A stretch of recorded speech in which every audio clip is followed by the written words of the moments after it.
ये है कहानी दो भाइयों की, एडोल्फ और रोडोल्फ डेसलर, जिन्होंने एक छोटे से जर्मन के टाउन में स्पोर्ट शूज़ का बिजनेस शुरू किया, लेकिन अपनी दुश्मनी की वजह से दो बड़े ब्रांड एडिडास और पूमा बन गए। इनकी लड़ाई ने सिर्फ उनका परिवार नहीं, बल्कि पूरे टाउन और स्पोर्ट्स दुनिया को बदल दिया। आओ उस कहानी को सिंपल और आसान शब्दों में समझते हैं। शुरुआत डेसलर ब्रदर्स शू फैक्ट्री हेरजोनक जर्मनी, एक छोटा सा टाउन था जहां 1898 में रेडोल्फ रूडी डेसलर और 90s में एडोल्फ एडी डेसलर पैदा हुए। उनके पापा एक मोची थे और उनका टाउन जूता बनाने के लिए मशीन था। 1990 में वर्ल्ड वॉर 1 के बाद एडी ने अपनी माँ के लॉन्ड्री रूम में स्पोर्ट शूज़ बनाना शुरू किए। उसने आर्मी के पुराने सामान से लेदर सिल्क इकट्ठा कर किया, क्योंकि उस टाइम रिसोर्सेज बहुत कम थे। एडी खुद भी एक एथलीट था, नए तरीके के शूज़ बनाता था, जैसे स्पाइक्स वाले रनिंग शूज़। 1924 में रूडी, जो एक अच्छा सेल्समैन था, उसके साथ जुड़ गया। उन्होंने मिलकर डेसलर ब्रदर्स शू फैक्ट्री बनाई। उनकी पहली बड़ी सफलता थी 1936 के बर्लिन ओलंपिक्स में मिली, जब अमेरिकन रनर जैसे ओवंस ने उनके शूज़ पहने और 4 गोल्ड मेडल जीते। ये इवेंट उनके बिजनेस के लिए टर्निंग पॉइंट था। उनके शूज़ की डिमांड बहुत बढ़ गई और उनकी कंपनी फेमस हो गई। 1933 में जब हिटलर पावर में आया, दोनों भाई नेजी पार्टी में शामिल हो गए। रूडी थोड़ा ज़्यादा पॉलिटिकल था, जबकि एडी यूथ कोच बना था। दोनों ने नेजी आर्मी के लिए शूज़ बनाए। जब वर्ल्ड वॉर 2 चालू हुआ, उनकी फैक्ट्री को वेपन्स बनाने के लिए यूज़ किया गया। रूडी को आर्मी में भेज दिया गया, जबकि एडी फैक्ट्री संभालता था। रूडी को शक हुआ कि एडी ने ही उनके खिलाफ रिपोर्ट की थी, इसलिए उसे आर्मी में भेजा गया। इसी वजह से उनके बीच में दुश्मनी शुरू हो गई। एक दिन बॉम्बिंग के दौरान जब दोनों फैमिलीज बॉम्ब शेल्टर में थी, एडी ने कहा वो गंदे लोग फिर आ गए हैं।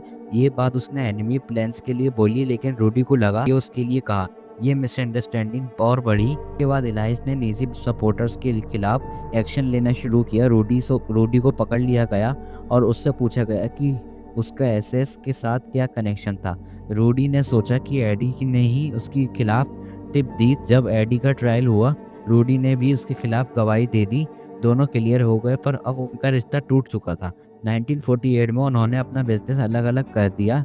एडी ने अपनी कंपनी का नाम रखा है एडिडास, एडी प्लस डेसलर, और बन गया एडिडास। और रूडी ने अपना पहला नाम रखा था रूडा रखा, जो बाद में पूमा बना दिया। एडी ने पुरानी फैक्ट्री और घर के लिए, रूडी ने नाडी के दूसरी तरफ नया ऑफिस बनाया। अब पूरा टाउन दो पार्ट्स में बट गया था। लोग एक दूसरे के शूज देख के डिसाइड करते थे कि उनसे बात करने है या नहीं। एडिडास और पूमा के वर्कर्स अलग रेस्टोरेंट्स, शॉप्स और स्कूल जाते थे। राइवलरी और नए आइडियाज़, भाइयों की दुश्मनी ने स्पोर्ट्स शूज़ की दुनिया में नए आइडियाज़ लाए। एडी ने 1954 वर्ल्ड कप के लिए स्पेशल फुटबॉल फूड्स बनाए। स्पाइक्स निकल भी सकते थे। जर्मनी ने वो मैच जीता और एडिडास फेमस हो गया। रोडी ने भी फाइट की और 1970 वर्ल्ड कप में उसने फुटबॉल लेजेंड पेले के साथ डील की। भाइयों ने पहले तय किया था कि दोनों पेले को स्पॉन्सर नहीं करेंगे, पर रूडी ने ये वादा तोड़ा। पेले ने कैमरे के सामने अपने पूमा के शूज पहने और टाई किया, जिससे पूमा की सेल्स बढ़ गई, पर भाइयों की लड़ाई और ज़्यादा बढ़ गई। एडिडास ने मोहम्मद अली और फुटबॉल टीम्स को सपोर्ट किया, जबकि पूमा एक इशोबियो जैसे प्लेयर्स के साथ काम किया।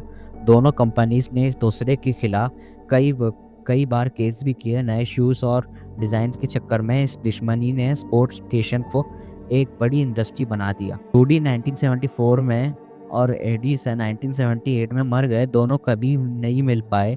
उनकी ग्रेव्स भी एक दूसरे से दूर हैं। उनके बेटे होस्ट एडिडास और आर्मिन पूमा ने भी कंपटीशन जारी रखा, लेकिन टाइम के साथ एडिडास और पूमा दोनों दुनिया के बड़े ब्रांड्स बन गए। 2009 में एडिडास और पूमा के एम्प्लॉयज़ ने एक फ्रेंडली फुटबॉल मैच खेला, जिसे पीस सिंबल के रूप में देखा गया। पर टाउन अभी भी डिवाइडेड है। एडिडास का एरिया नॉर्थ में है और पूमा का साउथ में। आज एडिडास दुनिया का दूसरा सबसे बड़ा स्पोर्ट्स ब्रांड है और पूमा भी टॉप ब्रांड्स में है। दोनों कंपनीज की कहानी हमें दिखाती है कि कैसे एक फैमिली की लड़ाई पूरे शहर और दुनिया को बदल सकती है। ये कहानी सिर्फ कंपटीशन की नहीं, बल्कि उस इम्पैक्ट की है जो राइवलरी से इनोवेशन और बदलाव आता है।